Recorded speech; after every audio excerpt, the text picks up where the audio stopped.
Entonces, les repito, vamos a hablar de los pares craneales, hablaremos de todos y cada uno de ellos, vaya, desde sus características más importantes, pero sí los que nos vamos a tardar un poco más, y quiero que queden así al 100, son el quinto y el séptimo, porque son los que tienen que ver con la inervación en la cara y en los órganos dentarios, que son donde ustedes van a trabajar, ¿vale? Entonces, vamos a continuar. Entonces, se van a llamar pares craneales estos nervios porque son nervios, los nervios que dan inervación a nuestro cuerpo los distinguimos en dos grandes grupos. Los nervios craneales y los nervios espinales. ¿Qué hacemos esta distinción? Bueno, son nervios craneales porque emergen o nacen de estructuras del sistema nervioso central que están dentro de nuestro cráneo. Los nervios craneales y los nervios espinales son nervios que van naciendo de la médula espinal a lo largo de la columna vertebral y van emergiendo por los orificios intervertebrales. En el caso de los que vamos a analizar, son pares, de manera coloquial, se les dice pares craneales, pero también es o lo correcto tendrá que ser nervios craneales. Pares porque pues, son exactamente, si hablamos de un nervio olfatorio, quiere decir que tenemos dos, lado derecho y lado izquierdo, tenemos dos por cada uno. Y son 12 pares nervios que emergen tanto de estructuras del encéfalo como del sistema nervioso autónomo y que van a atravesar la cavidad craneana por los diversos agujeros que ya hemos platicado. Ahorita ahí veremos, retomando algunos tópicos de los huesos del cráneo, agujeros como el estilomastoideo, el redondo mayor, el redondo menor, la hendidura esfenoidal, cosas que ya vimos en anatomía 1, ahorita lo retomaremos, porque a través de estos agujeros que tiene la cavidad craneana, van a emerger todos y cada uno de estos 12 pares craneales. Normalmente estos nervios craneales se van a distribuir exclusivamente en lo que es regiones de cabeza y cuello. Se van a dar inervación a estructuras de la cabeza y del cuello, siendo solo uno el que es más extenso, que es el 10º par craneal, que va a dar inervación incluso a estructuras del tórax y llegando hasta el abdomen, es el que se va más lejos de su zona de origen, ¿sale? Ahora bien, aquí hay la imagencita. Dice, lo que les decía, estos nervios abandonan el cráneo a través de fisuras y forámenes para distribuirse en la cabeza y el cuello, principalmente, a excepción de cuál les decía el 10º par, que es el más largo e inerva estructuras del abdomen y del tórax. Ahora bien, estos nervios craneales vamos a ir analizando, así como cuando hablamos de nuestras, ¿cómo se dice? Estructuras anatómicas en general. ¿Se acuerdan que hablábamos de una descripción, sus relaciones, su ubicación, etc.? En el caso de los nervios craneales, vamos a hablar, o lo que vamos a estudiar de ellos son sus orígenes aparentes, sus orígenes reales, su trayectoria y su zona de inervación. Habrá nervios que son muy cortitos y habrá nervios como el 10º par, que son muy largos y tienen una amplia zona de inervación. Pero en general así lo vamos a estudiar. Su origen real, su origen aparente, su recorrido y su zona de inervación. ¿Sale? Y si incluye alguno o no, algún ganglio. Todo esto ahorita lo voy a ir explicando en las generalidades.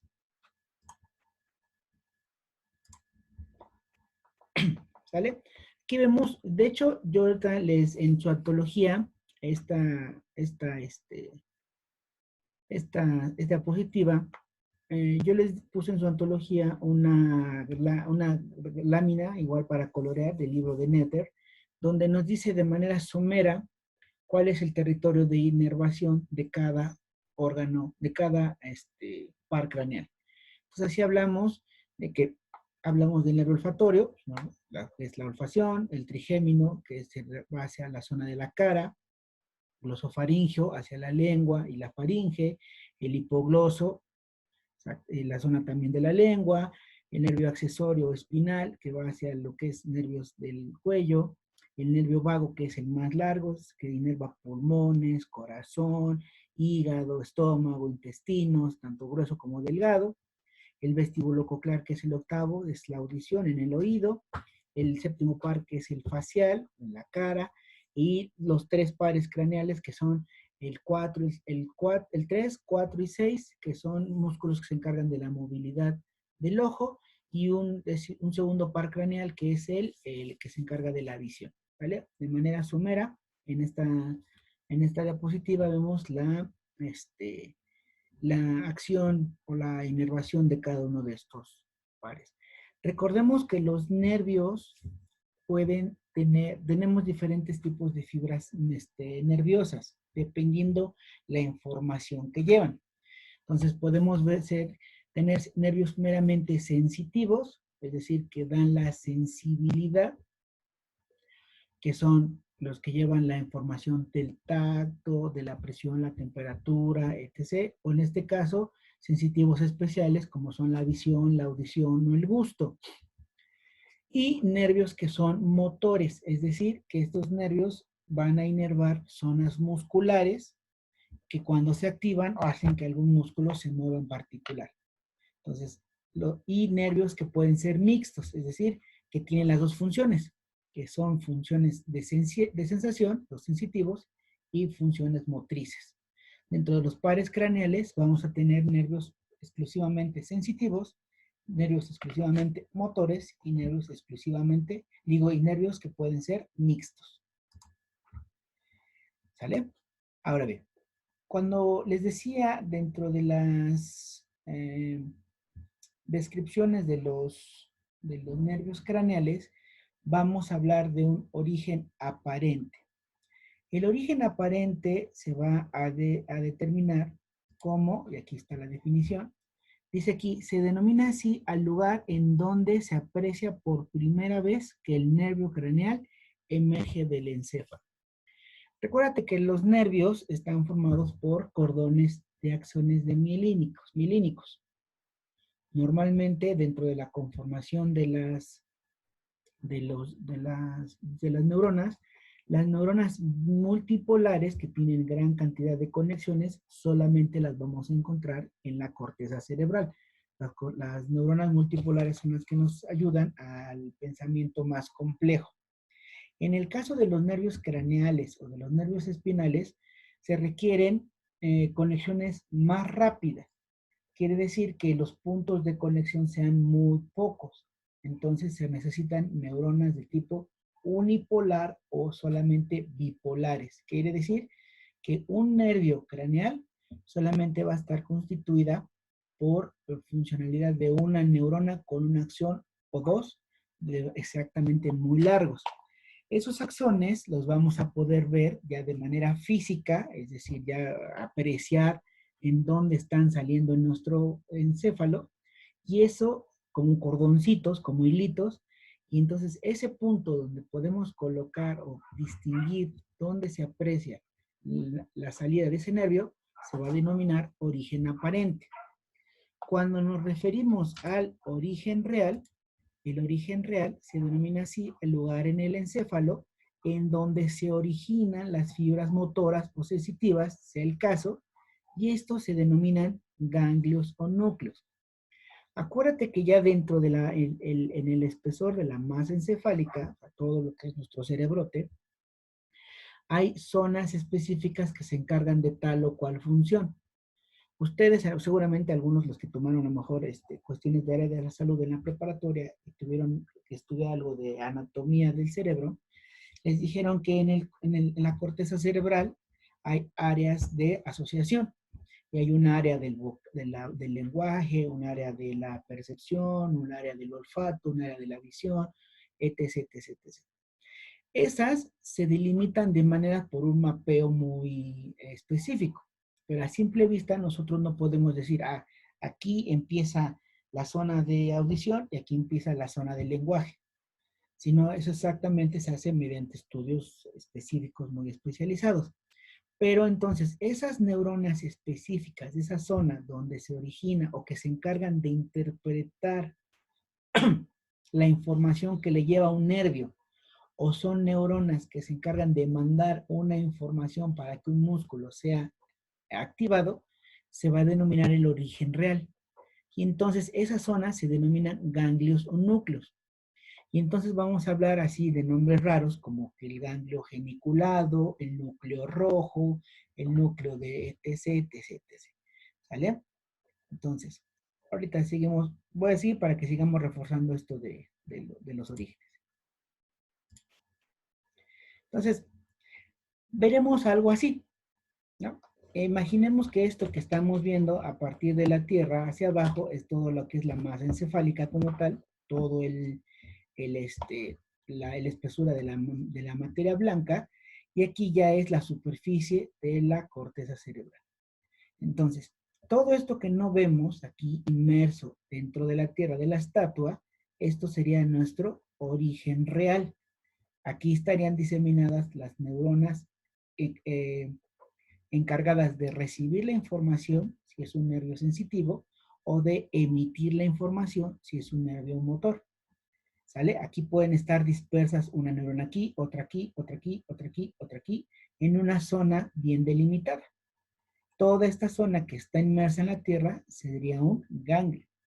Una vez que esta neurona que tiene aquí, esta neurona que está acá y esta neurona que está acá, juntan sus axones para formar una fibra nerviosa y esta emerge de la corteza cerebral, de la masa nerviosa, y ya vemos ese cablecito denominado nervio. Aquí podemos decir que este es su origen aparente. ¿Por qué es importante? Porque en algunos casos, algunos nervios, ejemplo, podría estar muy posterior en el encéfalo, muy hasta atrás, el origen real, el ganglio, recorren las fibras al interior de toda la masa encefálica y prácticamente hasta la parte más anterior, ¡pum!, brota nuestro nervio ya físicamente que lo podemos apreciar. Entonces, los orígenes reales y aparentes van a ir variando dependiendo cada nervio y dependiendo cada estructura. Algunos orígenes aparentes y reales pueden estar prácticamente juntos y algunos pueden estar muy distantes, les decía, hasta la parte más posterior del encéfalo, y pueden ya emerger en la parte muy anterior del mismo. Aquí sí quiero hacer una pausa. ¿Les quedó claro esta conceptualización de lo que es un origen real y un origen aparente del nervio craneal? Profe, ¿puede repetirlo Sí. del origen de aparición? ¿Perdón? ¿No escuché? El origen aparente. Ajá, ok. Oiga, profe, Mande. no sé si sea la única, pero no me aparece como tal la diapositiva, me aparece una imagen. Ajá, Sí, a mí es, también me aparece Es una una imagen que dice las apariencias engañan, no juzgues por ellas. ajá, sí, sí, sí, sí. Ese es el ejemplo, ¿no? Es el ejemplo. A ver, déjame ver. A lo mejor no les aparece mi puntero, ¿verdad? Sí. Sí aparece mi puntero. Sí. Sí. Ajá, exactamente. O sea, aquí lo que les estoy ejemplificando es lo siguiente. O sea, la imagen es ilustrativa. Lo que les quiero enseñar, decir es, imaginen que todo esto, aquí abajo de la Tierra, es la materia de su cerebro, su cerebrito como tal, sea encéfalo, sea cerebelo, lo que sea. Todo esto es la parte material. Y esto ya es la superficie de su cerebro. Entonces, cuando hablamos de un origen real de un nervio, decimos todas aquellas neuronas que están metidas al interior de esa masa cerebral, de esta tierra. En este caso, el cuerpo de la estatua. ¿Sale?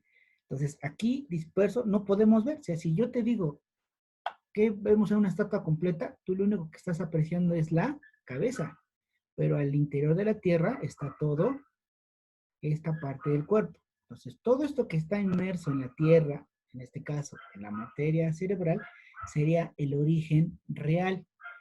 Neuronas que están al interior de nuestra corteza cerebral o de nuestro encéfalo o de nuestro bulbo o nuestra protuberancia, que se encargan de recibir información o de emitir información.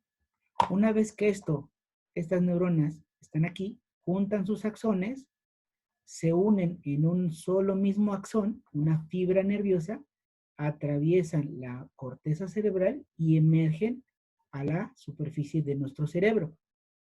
Y entonces, una vez que emergen a la superficie del cerebro, ya vemos ese nervio como tal, esa fibrita, ese cordoncito.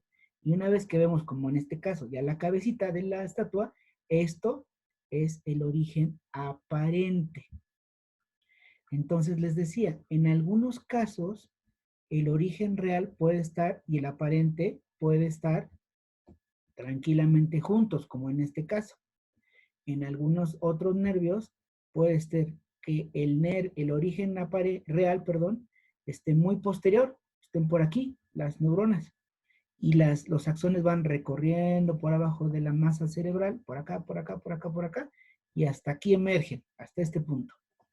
Entonces, el origen aparente y el origen real distan mucho desde su ubicación topográfica en el sistema nervioso central. Entonces, el origen real, acuérdense, ya lo comentamos, son todas aquellas neuronas o denominados ganglios o núcleos que están inmersos en la masa cerebral donde se recibe o se emite información.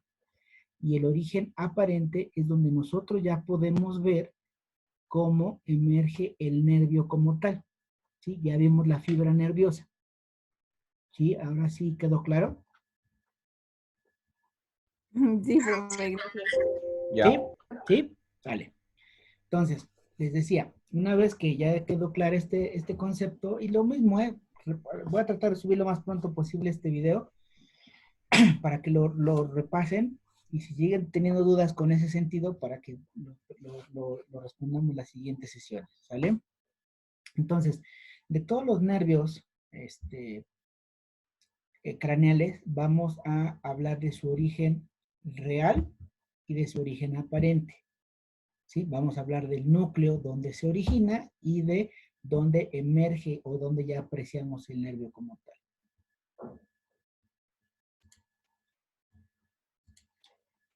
Entonces, esto de los ganglios es lo que les decía, ¿sale?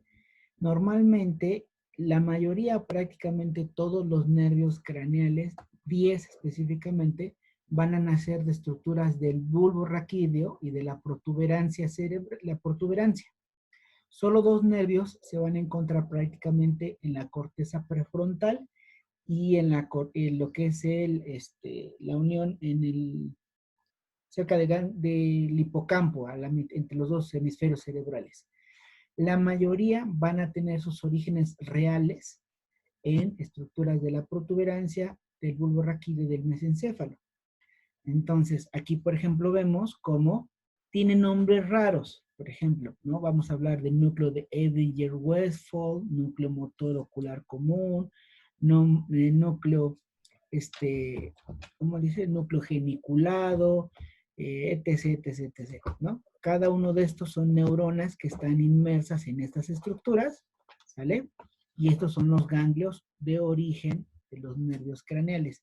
Cada que veamos cada nervio, vamos a ir hablando cada uno de estos en particular, ¿vale? Y entonces los nervios,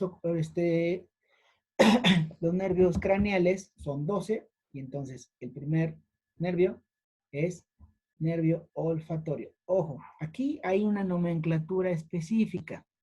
La nomenclatura nos dice que al nervio craneal lo podemos denominar por su nombre específico, ¿sí? Su nombre como tal, nervio olfatorio, o lo podemos denominar como el par número 1.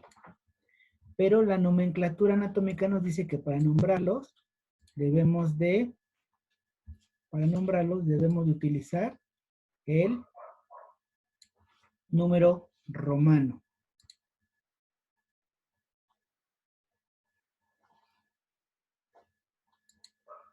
¿Vale? Entonces les dice que para poderlo nombrar debe ser siempre con el número romano. ¿Sale?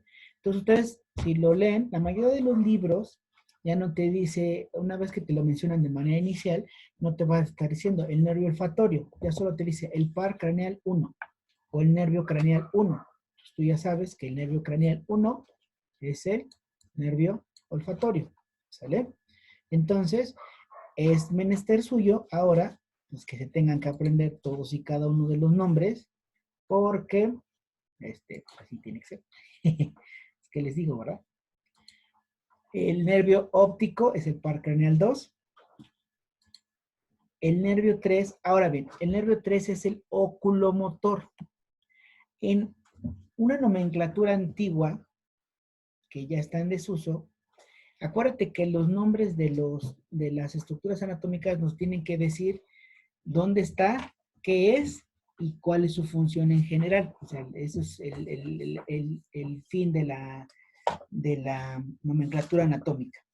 En el caso del tercer par craneal, en antaño, se denominaba nervio motor ocular común. Pero ese nervio pues, no nos decía gran cosa. Entonces, en la nomenclatura anterior, el tercer par se denomina nervio motor ocular común. Se los menciono porque algunos libros todavía lo siguen mencionando porque se quedó así, digamos que como la costumbre, por decirlo así, ¿sale? Entonces, tercer par craneal, oculomotor, anteriormente llamado motor ocular común. Cuarto nervio, el nervio troclear o par craneal número 4. El cuarto par craneal tenía un nombre así como algunos de sus exnovios, chicas. Era el patético. Entonces, así cuando les hagan enojar, pues les dicen, ya deja de ser cuarto par craneal, mi estimado. Deja de ser patético.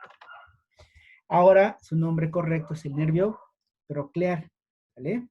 Troclear, anteriormente llamado, ya saben, cuando no se acuerdan de cuarto par craneal, acuérdense de su ex, el patético.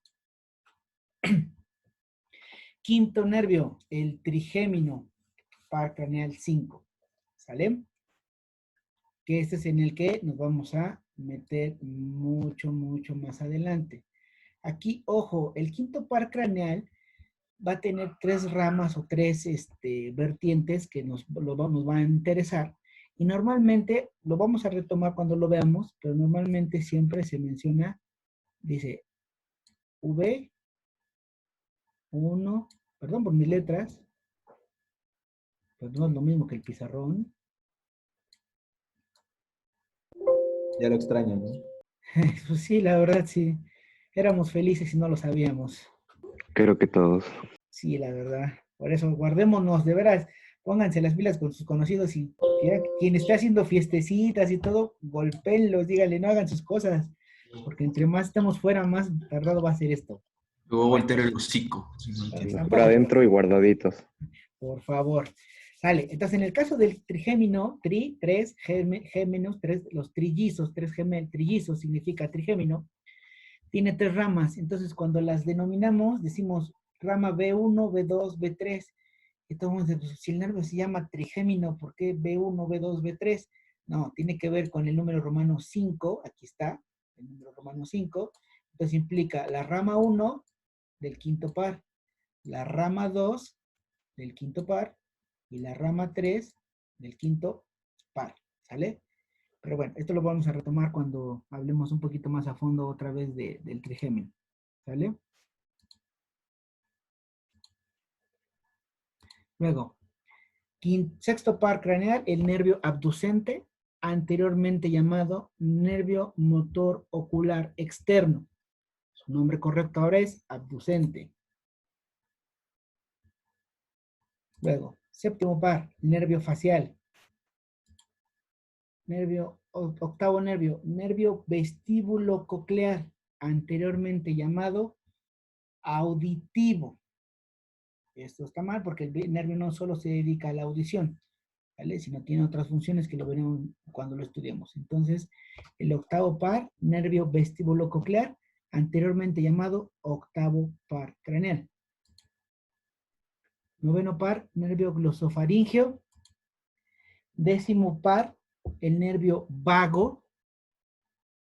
¿Se acuerdan que el nervio que es el más extenso de todos es el 10º porque se inerva estructuras del tórax, del abdomen? O sea, se va hasta allá. Entonces se va de vago. Su nombre correcto es pero este nervio en específico, no le han cambiado mucho el nombre, quedó muy establecido esta denominación como para cambiarla. Su nombre correcto es neumogástrico.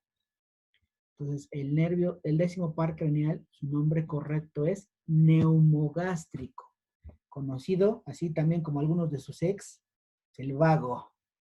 ¿No? Ya sabes, si quiere molestar al hermano ahorita que está en la cuarentena, dile, deja de estar de 10º par, carnal. Deja de estar de vago. Luego, el 11º par es el nervio accesorio, par craneal 11. Y el 12º par, que es el nervio hipogloso. ¿Sale? 12º par. ¿Vale? Entonces, está de más decirles que tienen ustedes que aprender así de 12 de derecha a izquierda, de izquierda a derecha, de arriba hacia abajo y de abajo hacia arriba, todos y cada uno de los 12 pares craneales, ¿no? Porque evidentemente se le va a preguntar, ¿no? O sea, esto es algo así como la oración en el catecismo, ¿no? Así de que párate, mijo, y dime la oración así tal cual, ¿no? Eventualmente, cuando lleguen a sus clases de exodoncia, de anestesia, esto sí de, a ver, dime el 10º par, el 3, el 4, el 5, ya si no, ¿cuáles son? O dímelos todos. De 12 para 1, de 1 para 12, intermedios, esto sí, necesito que utilicemos aquí sí la memoria tal cual, ¿sale? ¿A largo plazo, profe? A largo plazo, no solo de trabajo. De Dory. No, de Dory no, Profe, de Dory no. y nos van a preguntar así como de origen, todo así. Sí, por eso yo les decía que estos temas, tanto de las arterias carótidas como de los nervios, sobre todo el 5º y del 7º, sí necesito que se pongan las pilas. Yo sé que, digo, la verdad tenía yo planeadas muchas cosas con esto, para esto, pero pues este bicho nos... Dale, pues. Luego, vamos a hablar de características especiales. Los componentes funcionales de los nervios craneales son los siguientes. Y ahorita les voy a explicar todos estos nombres raros. Dice, aferente somático general, aferente somático especial, aferente visceral general, aferente visceral especial, eferente somático general, eferente visceral general y eferente visceral especial. Quiere decir que los nervios craneales todavía van a tener funciones específicas de acuerdo a las características y la función que tienen. Primero, vamos a ir desmenuzando cada uno de estos términos para que les quede claro. Cuando hablamos de aferente es que un nervio lleva información al sistema nervioso central. Aferente, lleva información, ¿no? Entonces, va de la periferia al sistema nervioso central. Y entonces, un nervio aferente es lo mismo que un nervio sensitivo. ¿Vale? Repito. Entonces, cuando hablamos de un nervio aferente, quiere decir que lleva información de la periferia al sistema nervioso central. Y entonces, es un nervio sensitivo. Cuando hablamos de un nervio eferente, quiere decir que lleva información de acción, de efecto del sistema nervioso central a alguna parte del cuerpo. Repito, cuando hablamos de un nervio eferente, es aquel nervio que lleva información de efecto o de funcionamiento del sistema nervioso autónomo a alguna parte del cuerpo. Y entonces se denomina nervio motor. Vale. Tenemos menos de un minuto. Voy a dar por terminada la sesión y ahorita les mando el nuevo link.